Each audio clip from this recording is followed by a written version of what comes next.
thank you so much for being with us here today. My pleasure. I'm so grateful for you. You've had a lot of experiences in Stratcom and PR and journalism. Can you talk about them a little bit for us? Sure. I've had the distinct pleasure of starting my college career and then early in my career as both a journalist and a PR specialist. So I had the opportunity to work for CBS Sports as a field producer, so that was a lot of fun, but it was funny because what happened, the thing that I learned as a journalist made me a better public relations person. So the ability to craft a story, the ability to look at any situation and find the visuals that were important, right? As a reporter and telling a story actually became more and more important as I continued with my public relations career. So the fact that I was able to go on, work for a small PR firm, and then work for various entities, whether they were sports arenas, small cities, and then eventually the Walt Disney Company was a fantastic opportunity that all came through because I wanted to be a great storyteller, right? I started getting my college degree in communications, right? I wanted to be the next great sportscaster. And so that background actually served me well throughout the rest of my career. That's awesome. Thank you so much for sharing that with us. My pleasure. Okay, so we're going to stop now. And so now we're going to talk about the questions. So just give me like 3 of them. We're not going to get to all of them. Is that camera okay? Just Perfect. where it's pointing? Yeah, yeah. Okay. Yeah. They're It feels like it's aligned. pointing at my right hand, so I just want to make sure. No. We're good? Yes. Okay, cool. Because actually we don't need you to be looking at the camera. Right, I'm Oh, looking yeah, at her. yeah. Right, I just, the angle. Yeah, is what I wanted to it's make aligned, yes. Yeah, I'm just going to wing it. Okay. I mean, I'm here if you need. I like, I don't know, I have this thing about interviews flowing, like, I don't know. Sure. Okay, so, there we go. Okay, now I'm gonna start our part. John, could you please tell us your name, how you spell your name, and your title? Sure. My name is John Nicoletti, John Nicoletti. I'm the executive director of the Cronkite Agency and a professor of practice here at the Walter Cronkite School of Journalism and Mass Communication. Thank you so much for being with us here today. We have some questions about AI and journalism. We're looking at creating an application that will help Stratcom journalists, mass communication specialists use AI in a productive way strategically for those fields as opposed to just general AI applications. And so we're curious about your experience with AI and what your experience has been in the past and what do you see happening in the future. So could you tell us first, what about your past history with AI? Yeah. What have you liked and disliked? Yeah, I think this is still a question that continues to evolve, right? AI as a technology, as a platform that all of us are using as creative people, as amazing storytellers, we have to find out its purpose. And I think originally a couple of years ago when ChatGPT first launched and OpenAI started to get its legs, there was this initial reaction that, oh my gosh, creatives will never have a chance again. And I think it's the exact opposite. What we're starting to see is that people are using this in hyper creative ways. So it's just adding to their own knowledge and their own thought base when they're creating new stories, creating new images, creating new videos now. The technology continues to advance, and we as storytellers have to be the ones that are driving that, right? We have to use our own creativity, our own experiences, our own knowledge to help drive the technology forward. That's awesome. Thank you so much. So what do you see, what's the challenge in the overcoming that blockage that's happening? I think we all have to stop being afraid of technology, right? It goes back to a long time ago. I had a BlackBerry phone and I did not want to switch over to a smartphone. And it was getting over that initial fear of, hey, maybe this tool can help me. And I remember very, very early when ChatGPT and the other AI agents started to come out, that people were talking about, oh my goodness, this is the death of composition, right? This is the death of us teaching people how to write. No, it's actually an enhancement. It's actually something that if we use the technology correctly, it's going to help us teach people better, possibly faster. And we're going to have to be able to recognize good from bad, right? It's just like any time we are looking at any piece of content, right? There's going to be great content and there's going to be terrible content. The biggest challenge we're going to have is distinguishing between what is real and what is not real. And I think that that is the true test of what we'll be experiencing with AI in the coming months. So what do you, when you think about what's real and what's not real, that's a huge challenge. And that's where a lot of people fear AI. But in your dreams for the future, what would you like AI to do for you? I think I would like it to help me be a creative thought partner, right? Believe I have a tremendous capacity to be creative, but it's hard to be creative by yourself. So if you have a thought partner that works alongside you 24/7, helping you scan all that there is to know, and brings that forward and you work together in tandem, to me, I think that's going to be the most successful use of AI in the future. Incredibly thoughtful, incredibly experienced, incredibly creative people, having a partner alongside them that brings all that knowledge to the forefront that they can use and experiment with. And I think that that's going to be the greatest challenge we'll have. That's great insight. Thank you so much. Is there something you'd like to add? No, I just think it's a tremendous tool. AI continues to evolve, and I think our biggest challenge is teaching people how to use it to its maximum capacity so that the technology actually gets smarter. As we get smarter, the technology will get smarter. So I think it's really all about us growing together and learning how to take full advantage of the technology. Thank you so much. Is there anything else you'd like to add? Are there any questions you need to add? No, that's what I'm asking you. No? I think we have like a gist of everything Okay. we We jotted covered down. Okay. Anything specific you want me to touch on?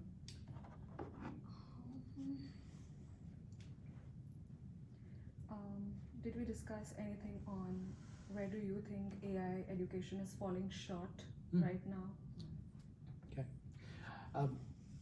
Education has always been sort of entrenched in history and background, and has always been sort of reticent to adapt new ideas, right? We have very traditional standards. So I think from an AI perspective, educators specifically need to be willing to embrace a new technology, and that's hard, right? For so many years, we have done things over and over the same way, and it's been successful. But now we have this new tool at our disposal. How do we use that? How are we as educators smart about the way that we use advancing technology to help our students grow even better, even faster? Great point. Been my experience too. Thank you so much for your time. My pleasure. Grateful. Thank you. No? Is that good? Yeah. Okay, Thank awesome. you so much. My pleasure. I didn't test audio levels. Were you okay? We did, yeah. Okay, good. Yeah, we tested before you came over. Okay, awesome. We were good at stuff. Thank you so much for being here today, Andrew. I Let's do really it. appreciate your time. Could you please state your name and spell your name for me? Yeah, first name is Andrew, Andrew, super complicated, and last name is George, George. Wow, that's so hard to say. Two first names, right? You know which one's which, yeah. I was married to a Wade Thomas. Okay. And his boss's name was Thomas Wade. I'm already lost. You're gonna get some weird answers from me now. So and state your position here. What are you doing right now? Right now, I'm a graduate assistant, actually, with Cronkite News, pursuing my master's in mass communication. So, in my GA position, I essentially help produce and co-host the Pathways to Equity podcast, which explores health equity across the Southwest. Also run our newsletter. And then on the school side, I focus on sports and culture content, so producing that multimedia content across like those specific beats. Oh, that sounds so interesting. I'm going to have to listen to your podcast now. Please, we need listeners. I will put it on my Facebook. Yeah. So we are researching. We're thinking about a company that really helps strategic communicators, journalists, mass media. Use AI in ethical ways and also in creative ways. We think that there's a lot of opportunity for us as journalists to use AI in productive ways that don't hurt the industry. And so my first question is, what is your experience with AI? How have you used it? So before coming to Cronkite, I was mainly just something that I knew of. I honestly never used it in any of my jobs. I've worked in pro sports, I've worked in the nonprofit area of sports and digital content. I never really used it much. And then coming to Cronkite, I think I've been encouraged to use it in healthy, ethical ways. So a lot of using it through research to prep for different, whether it's the podcast or something, just taking huge articles and whatnot, getting main bullet points, getting myself familiar. So mainly through research, and then sometimes this is honestly like a vulnerability of mine, is like I could overthink like emails and stuff. So being like typing up an email draft and being like, oh man, like is this the right way to say that, or should I add anything else? So just kind of throwing that into chat and seeing if it could help me. So I would say for like clarity and just I would say summarizing like a lot of huge information, and then taking my own creative, I guess free will to make it my own, as opposed to AI. So Yeah, that's awesome. And so knowing that, how do you see the future of AI? Like, what do you hope for AI in the future? So the future, that's a loaded one. I would say like within our field, it's definitely here. It's only getting stronger. It's not going to go away at all, which is really important to know. I think us as journalists, we're all going to need to be at a very base level proficient with things like Notebook LM, ChatGPT. Where I'm worried about it is more so future generations of kids that are in middle school, high school right now, college, undergrad, like that are relying too much on it. I'm worried about how that is going to impact the like development of how passionate they are about something. Like I remember there's something to be said about like actually picking up a book, going through, reading it, experiencing it, watching a full movie and like going through that, as opposed to getting like AI summaries. I know I just mentioned I'll use AI for summaries for some academic stuff, but I'm a little bit concerned about kind of what that over reliance will look like. What that delicate balance is of how much you should use it or not is up to like I guess each person, and it's going to be up to different industries too. But yeah, it's only getting stronger. So I would say we have to know how to use it, but to what extent? Like I mean, I'm going to learn the same time as you, so we'll see. You'll see. Yeah. Figure it out. Yeah. So you mentioned that you use it now, but do you think that we're all going to use it in the future? It's not going to be really a choice for any of us, I don't think, unless we live on an island with no Wi-Fi. Tom Hanks just cast away. So if you are thinking about some of the applications strictly for our industry, so you mentioned, of course, research is a big one. Are there any other things that you could think of that might, like so we're really focusing on, as journalists, as StratCom people, how can it help with our workflow? So we want the humans to be creative and bring their originality, and but what could AI do for us that maybe takes up our time, that's a workflow issue? So I think you started to answer it at the very end, because you literally said the word time. So like time is our most like valuable asset, especially as StratCom people or just storytellers in general. So like I think there's something to be said about you have in the world of journalism can get, as I'm learning, I'm a grad student here, it could be like so fast paced, and you can schedule interviews and balancing different workload and stories and be like all over the place. So I think like using it to create schedules for yourself, like professionally, but also like personally. I have some friends that have talked about how they have broken it down like, hey, I want to work out 3 days a week, but I have X number of stories I have to do, I have research I have to do. So like I think it could be really useful for like making actual schedules for us to stay on track. I think I think phrasing certain questions, this is where it gets like, okay, like to what point are you like just asking it to develop all your interview questions compared to like, you taking the time to meet somebody, also be like free flowy, like in this conversation we're having now, like if I say something and you're like, okay, that wasn't on my list of questions before, being able to adapt.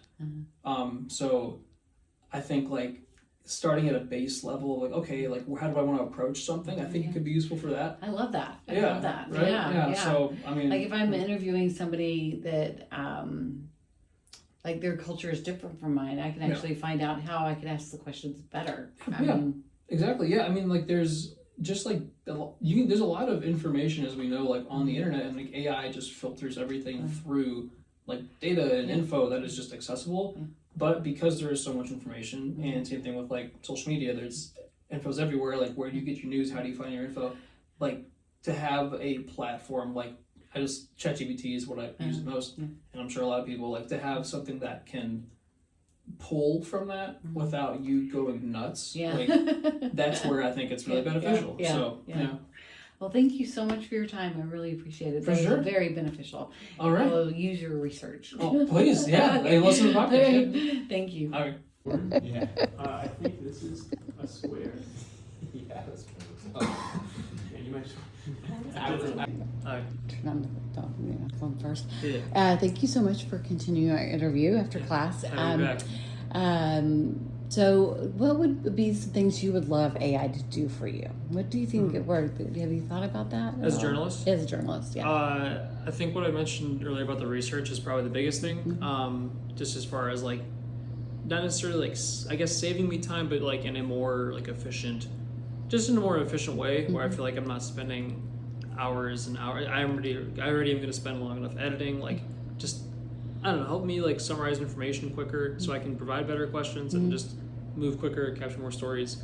I'd say also something I was thinking about was if I'm new to a city, like I am now in Phoenix, like asking it kind of where are some places just to start, like outlets to find different stories. Oh, I that's think great. that was an adjustment I had when I came here. And then I can make the judgment myself, not AI, but myself, deciding, what to ask, who to reach out to, and, being a journalist and That's storyteller. So, yeah. That's awesome. Thank you so much. All right. Thank you. So, She's like, I can't miss this, honey. We gotta get on camera. how, as a journalist, would you love AI to help you? I mean, as a journalist, I mean, I don't really rely on AI that much. Yeah. But it does help in like Like in your dream world. certain aspects, keeping me organized Okay. with stuff that I need to do, like tasks, and then just stuff that'll help me like complete a story and get it done. That's awesome. Thank you so much. Of course. How would you like AI to help you as a journalist or as StratCom or mass communications major?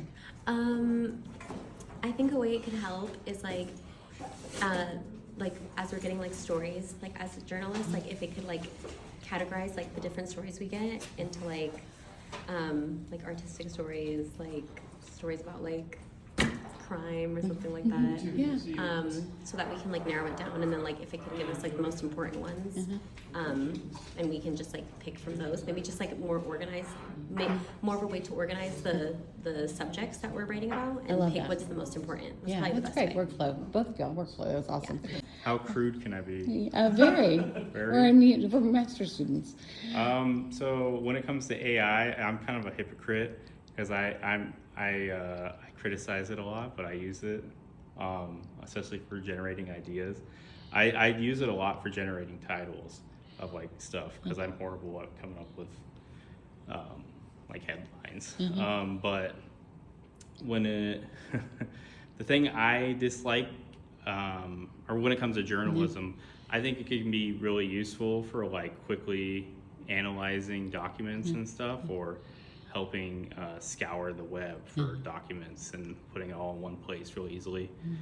That is if it's not like hallucinating or whatever and just putting random stuff in there. Right. But I think if it's not doing that, then it can be a good thing.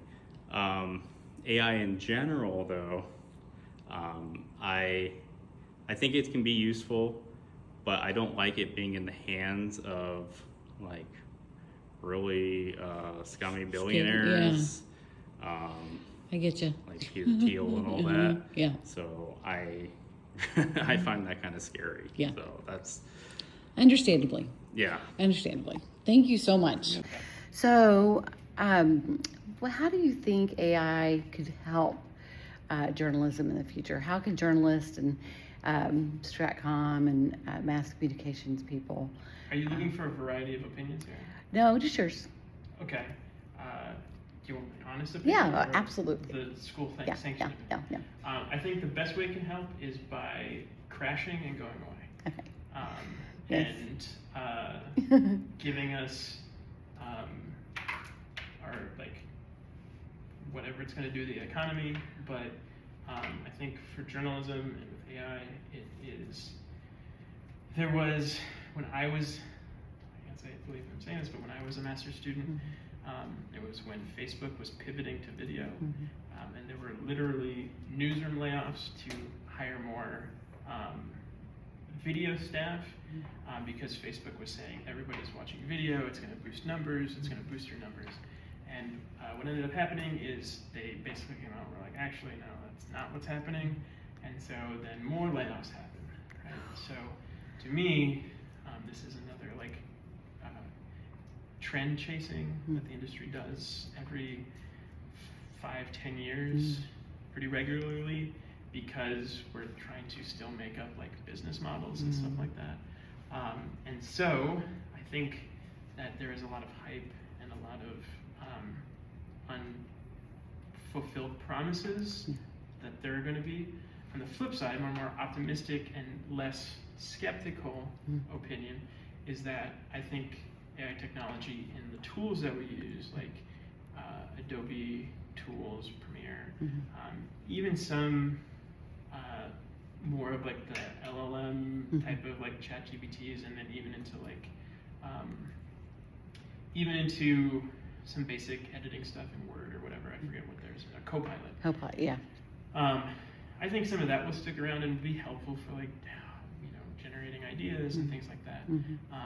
But at the same time, I would like us to still be Trash moving it. away from that. Yes. So, Thank you I'd so like much. us to be thinking more on our Yes, that thinking is important. It is. And that's why it will never replace us. It's true, Yeah. very true. But as studies are showing, it will continue to make us dumb. Yeah, to get this part. Like my stepkids will be like one of the first generations where like IQs actually decrease. And he is arguing that it is because of this introduction of even just Chromebooks in the classroom, which Wow. if you have had kids in school lately, it seems like a lot of these technologies are becoming babysitters and not necessarily tools for cooking. Right. I love them.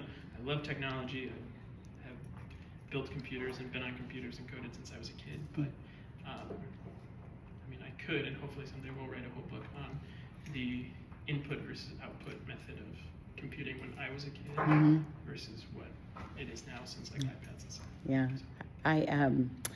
I was the first teacher with the internet in 1994.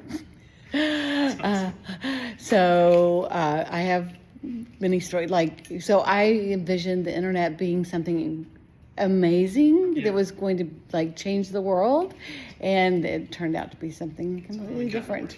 Yeah.